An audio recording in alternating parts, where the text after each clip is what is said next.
ଖାଇଛ ତମେ କଣ ଖାଇଛ? ଧନ୍ୟବାଦ। ତମେ କଣ ଖାଇଛ? ଧନ୍ୟବାଦ। ତମେ କଣ ଖାଇଛ? ବିସ୍କୁଟ ଖାଇଛ। ଆଉ ତମେ କଣ ଖାଇଛ? ଆଚ୍ଛା ପିଲାମାନେ ଜାଣିଛ କେତେକ ଖାଦ୍ୟ ଆମ ଶରୀର ପାଇଁ ଉପକାର କେତେକ ହିତକର ଜାଣିଛ? କୋଉଟା ଆମ ଶରୀର ପାଇଁ ଉପକାର କହିଲ? କୋଉ ଖାଦ୍ୟ? କ୍ଷୀର, ଦହି, ଭାତ। ଆଉ କଣ ତମେ କହିଲ କଣ ହିତ?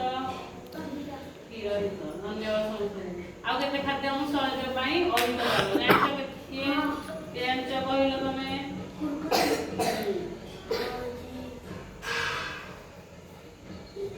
ଧନ୍ୟବାଦ। ତମେ କହିଲ ଶରୀର ପାଇଁ କୋଉଟା ଅହିତକର? ପିଲାମାନେ ତମେ କହିଲ କୋଉଟା ଅହିତକର ଆମ ପାଇଁ ଶରୀର ପାଇଁ? ଫାଷ୍ଟ ଫୁଡ ଜିନିଷ ଅହିତକର ହେଲା। ତମେ ଜାଣିପାର କୋଉଟା ଶରୀର ପାଇଁ ହିତକର କୋଉଟା ଅହିତକର? ଏମିତି କେତେଟା ଜିନିଷ ଅଛି ଯୋଉଟା ପିଲାମାନେ ଏମିତି କିଛି ଜିନିଷ ଅଛି ଯୋଉଟା ଖାଇଲେ ଆମ ଶରୀର ପାଇଁ ହିତକର ମାନେ ବିଭିନ୍ନ ପ୍ରକାର ଭିଟାମିନ୍ ମିନେରାଲ ସବୁ ମିଳେ ଆମ ଶରୀର ସୁସ୍ଥ ରହେ ହେଲା। ଆଉ କେତେଟା ଜିନିଷ ଅଛି ଖାଇଲେ ଆମ ଶରୀର କଣ ଅସୁସ୍ଥ ହୋଇ ପଡେ ହେଲା। ଯୋଉଟା ଆମେ ଖାଇଲେ ଶରୀରକୁ ଅସୁସ୍ଥ କରେ ସେଟା କଣ କହିବା ନା ଜଙ୍କ ଫୁଡ କହିବା ହେଲା।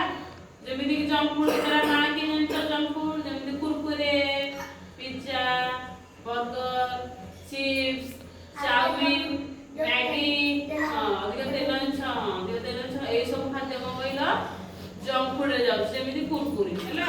ତମେ କୁରକୁରେ ଖାଉଛ? ସମସ୍ତେ କୁରକୁରେ ଖାଉଛ? ଆଜି ଠାରୁ କେହି ଆଉ କୁରକୁରେ ଖାଇବନି ହେଲା। ଏଇଟା କଣ ଗୋଟେ ଜଙ୍କ ଫୁଡ। ଏଇଟା ଖାଇଲେ ଆମ ଶରୀର ଅସୁସ୍ଥ ହୋଇ ପଡିବ ହେଲା। କେବେ ଖାଇବନି। ଏଇ ଜଙ୍କ ଫୁଡ ଖାଇବା ଦ୍ୱାରା କୋଉ କୋଉ ରୋଗ ହୁଏ ଜାଣିଛ? କୋଉ କୋଉ ରୋଗ ହୁଏ ନା ଡାଇବେଟିସ୍ ହୁଏ, ଆମ ଶରୀରରେ ମୋଟାପଣ ବଢେ ହେଲା। ମୋଟାପଣ ହୁଏ ଆମ ହାର୍ଟ ହେଲା ରୋଗ ବାହାରେ, ଆମ ଶରୀର ରୋଗ ପ୍ରତିରୋଧକ ଶକ୍ତି କମିଯାଏ। ଏଇ ସବୁ ଜିନିଷ ଜଙ୍କ ଫୁଡ ଖାଇବା ଦ୍ୱାରା ହୁଏ ହେଲା। ଏବେ ଜାଣିପାରିଲ ଜଙ୍କ ଫୁଡ କେତେ କ୍ଷତିକାରକ ଆମ ଶରୀର ପାଇଁ? ଜାଣିପାରିଲ ସମସ୍ତେ? ସମସ୍ତେ ଜାଣିପାରିଲ? କୋଉମାନେ ଜାଣିପାରିଲ? ସମସ୍ତେ ଜାଣିପାରିଲ ହେଲା। କଣ ଜାଣିଲ? ଜଙ୍କ ଫୁଡ ଆମେ ଆଉ ଖାଇବା ନାହିଁ ହେଲା। ଏଇଟା ଆମ ଶରୀର ପାଇଁ ଅହିତକର ହେଲା।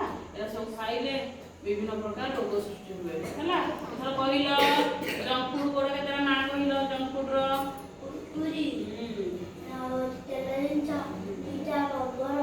ଧନ୍ୟବାଦ। ତମେ କହିଲ କେତେଟା ଜଙ୍କ ଫୁଡ ର ନାଁ?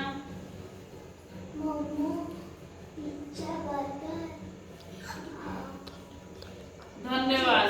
ଏଥର କହିଲ ଜଙ୍କ ଫୁଡ ଖାଇଲେ କୋଉ ରୋଗ ହୁଏ କି ଜାଣିଛ?